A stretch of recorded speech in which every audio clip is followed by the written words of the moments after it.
Ça va parler manga et animé.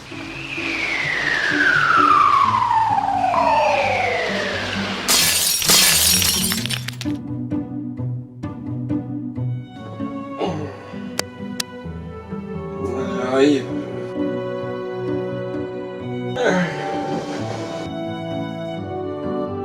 Le manga du jour.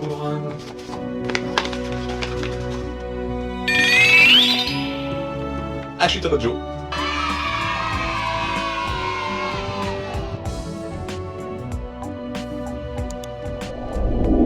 Ashita no Joe. Alors attention les mecs, je vais tenter de ne pas spoiler. Enfin, le moins possible, suffisamment pour donner envie de le lire ou de regarder l'animé, et pas assez pour ne pas vous gâcher le plaisir de lire le manga ou de regarder l'animé, ce qui me demande, évidemment, un effort surhumain. Allez, concentration. Joe Yabuki a 15 ans. C'est un jeune orphelin bagarreur arrivant dans un bidonville, presque SDF. Ses talents au combat attirent l'intérêt des Dampé, un ancien boxeur très porté sur la boisson et la picole, et qui physiquement, je sais pas pourquoi, me fait beaucoup penser au boxeur américain Mike Tyson. Et j'ai dit bien Mike Tyson.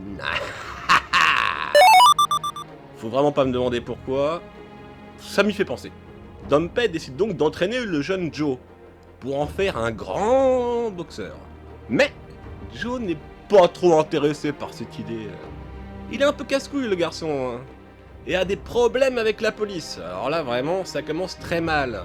Mais petit à petit, allez, il finit par accepter et commencer à combattre. Et c'est vraiment ce qu'il sait faire de mieux. Ne prenons pas tous exemple là-dessus, c'est pas forcément le meilleur projet de carrière, hein, se battre. Hein. C'est même, paraît-il, fortement déconseillé. Alors, Ashita no Joe, c'est avant tout une histoire de personnage. Joe Yabuki, le héros, est un personnage à l'aura incroyable. Une présence vraiment forte. La base de son caractère est fondée sur son tempérament très impulsif, tu vois, un peu comme un Vegeta dans du DBZ ou comme du Iki dans Sanseiya, tu vois le délire, le personnage un peu hargneux, quoi, faut pas trop le... Voilà. Et il peut paraître même détestable, hein, à cause de ça, mais sa colère l'emmènera tellement bas que le voir se battre pour remonter, pour briller sous les projecteurs, ce sera passionnant. Justement, le voir s'effondrer, un peu finalement comme dans le film Rocky Balboa, celui avec Tommy Gunn. Rocky, il était descendu très bas.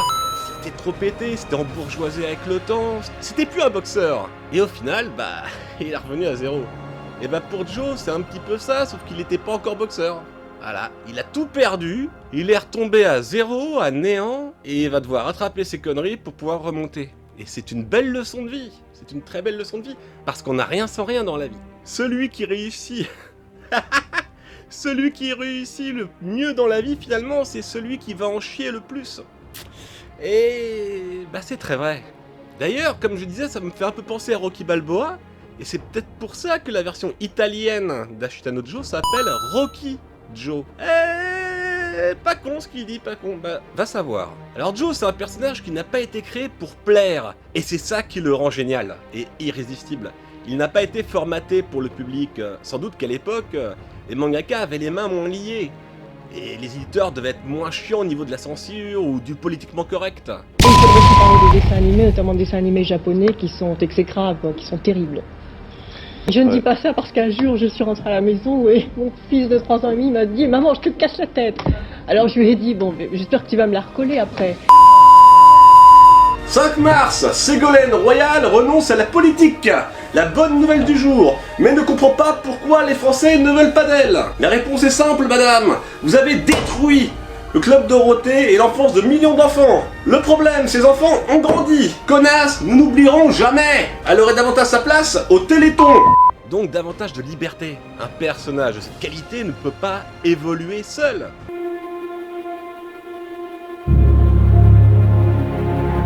Rikishi, qui est le rival emblématique de Joe, et un autre personnage important d'ailleurs de la série. Lui aussi possède un très grand charisme, et les matchs de boxe entre lui et Joe sont... des grands moments de boxe, j'ai pas honte de le dire, c'est même limite plus passionnant que certains vrais combats, parce que maintenant de nos jours, les matchs de boxe, t'as le temps de faire une sieste, hein. Et j'ai envie de dire que c'est beau à regarder tant sur le plan sportif que émotionnel. Parce que t'en frissonnes, t'en pleures, t'en es pas bien, et ça faisait longtemps qu'il n'y avait pas eu un manga et même un animé, parce que les deux... J'aime les deux sont bons, qui ne fait pas frissonner à ce point-là. Il y en a très peu à faire frissonner.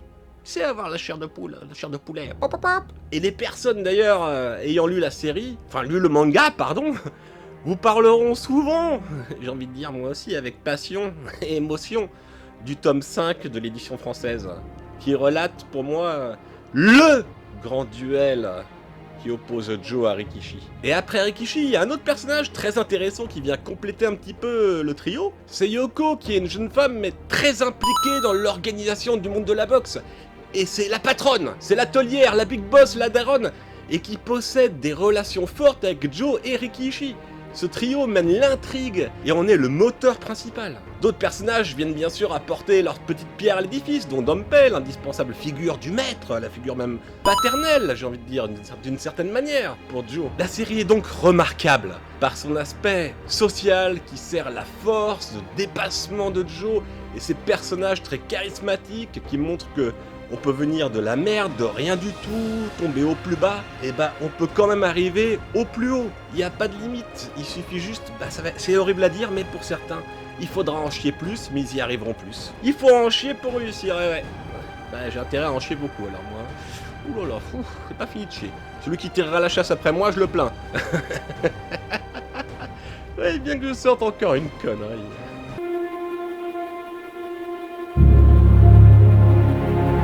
Mais l'un des gros points forts aussi, c'est les matchs de boxe. Dans l'édition française, on peut grossièrement dresser le schéma, un tome, parfois deux, correspond à un arc qui correspond à un adversaire pour Joe. Donc beaucoup de combats et de travail pour, à partir de rien, devenir tout. Avant le match en lui-même, les auteurs préparent le terrain à travers les entraînements de Joe, ses relations avec la presse et tout le stress du match. Car Joe est bien souvent un outsider, un inconnu, un inattendu, qui affronte un adversaire connu et reconnu et puissant. Donc c'est vraiment... Ils sont magnifiquement mis en scène avec des accentuations graphiques sur les ombres, les blessures, les expressions du visage des boxeurs, leurs doutes, leurs souffrances et leur rage de vaincre. C'est magnifique, vraiment je conseille à fond. Le manga papier, c'est une pure tuerie. L'animé aussi est très bon, mais vous aurez beaucoup plus d'émotions grâce au niveau des dégâts et des ombres. Sur les personnages, c'est juste magnifique. Et ça, malheureusement, on l'a pas au même degré dans l'animé. On l'a, mais c'est pas encore ça. Mais on l'a quand même. La tension mise en place avant les matchs ne disparaît pas pendant les matchs. Jusqu'à la dernière seconde, on se demande, mais il va gagner, il va perdre, il va... on sait pas.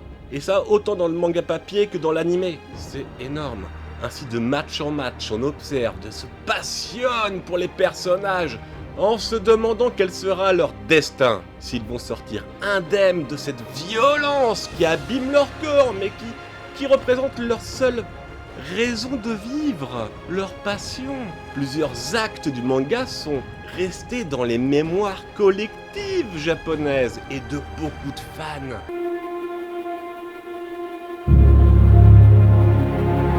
Bien des acteurs du milieu de la japanimation et du manga font référence à Ashita no Joe, que ce soit en évoquant le manga par son nom ou en imitant une pose bien connue de Joe à titre parodique ou d'hommage, et encore plus fort, un événement majeur qui intervient au milieu de la série a donné lieu à un rassemblement de plusieurs centaines de personnes au Japon pour un hommage avec des fleurs et beaucoup de larmes. Là aussi je suis en larmes parce que c'est dur de ne pas spoiler, la vache. J'y arrive à ne pas spoiler. Ne remerciez pas. Je vais chercher un mouchoir, je reviens.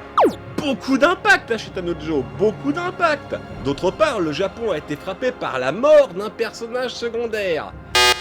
Bon, alors là, je pense que les mouchoirs, je peux les avaler. je dis plus rien, il y aura un mort, il n'y en aura même pas qu'un.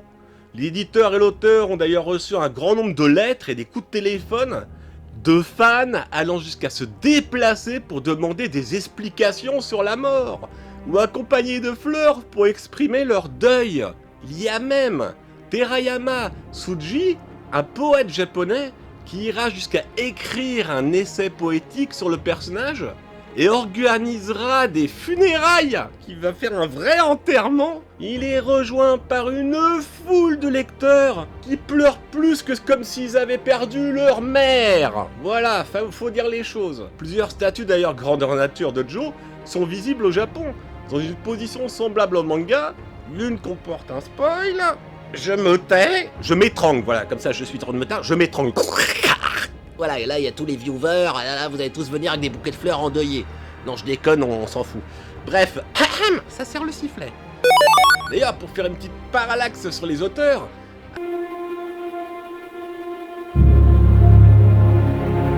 Ashita no Joe, c'est un manga dessiné par Tsuchiya Chiba sur un scénario de Asao Takamori, qu'on appelle aussi Iki Kajiwara.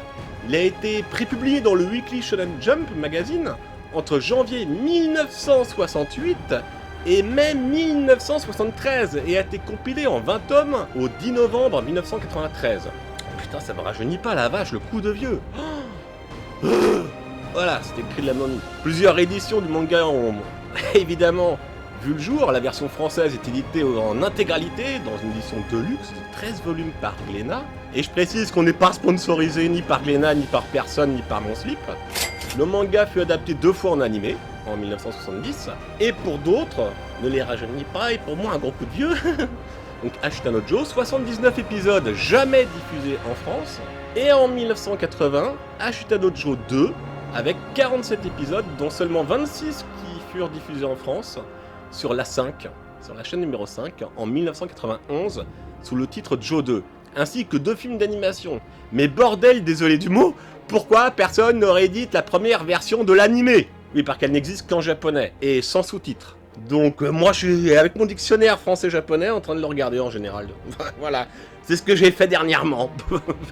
Eh oui, on se fout de ma gueule, eh oui, il parle pas japonais. Eh ben non, J'essaye d'apprendre, mais c'est pas facile. Mais vraiment, pourquoi ils rééditent pas cette première version? Tout le monde, franchement, mais tout le monde foncerait le précommander. Surtout s'ils nous font un petit collector, là, une petite édition collector. Mais même moi, je suis le premier à bouffer des nouilles pendant 6 mois pour m'acheter le collector. Après, il y a eu Ashita no Joe 2, alors qui a fait l'objet d'une sortie en 3 coffrets DVD chez IDP, comportant une version japonaise sous-titrée et une version française qui a été complétée pour le coffret. Parce qu'à l'époque, il y avait que les premiers épisodes. Alors après, il y a bien sûr eu des petites erreurs de parcours, comme un film live, donc avec des acteurs, qui est sorti en février 2011, mais c'est comme Dragon Ball Evolution, ça n'a pas existé, faut l'oublier. J'ai toujours du mal, moi, à mettre un visage réel sur un héros dessiné, mais ça, c'est personnel. L'œuvre est aujourd'hui vue comme un manga culte, même archi-culte, hein, et c'est vendu à plus de 16 millions d'exemplaires, c'est pas beau ça? Ça en fait du pognon, hein, la vache.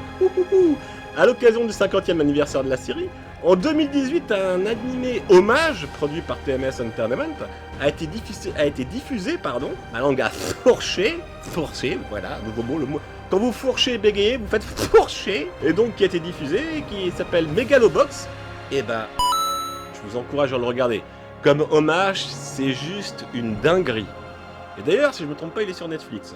Je précise toujours, on est sponsorisé par rien du tout, hein, même pas par le caca du matin, tu vois. On est sponsorisé de rien. Donc si tu veux nous aider, tu peux faire un petit tour sur Utip, ou laisser un petit commentaire, et puis essayer un peu de parler de nous. De parler de nous. Il va y arriver, le con. Le con, c'est moi. Ne vous inquiétez pas, c'est normal, je suis un peu foufou, et dans la vie, je suis encore pire que derrière un micro, donc voilà, faut mieux pas imaginer, faut mieux changer de trottoir. Il est fou, mais il mord pas. Bref, à bientôt, amusez-vous bien, lisez bien, jouez à la console, faites-vous plaisir, kiffez la vie, aimez-vous, et ciao!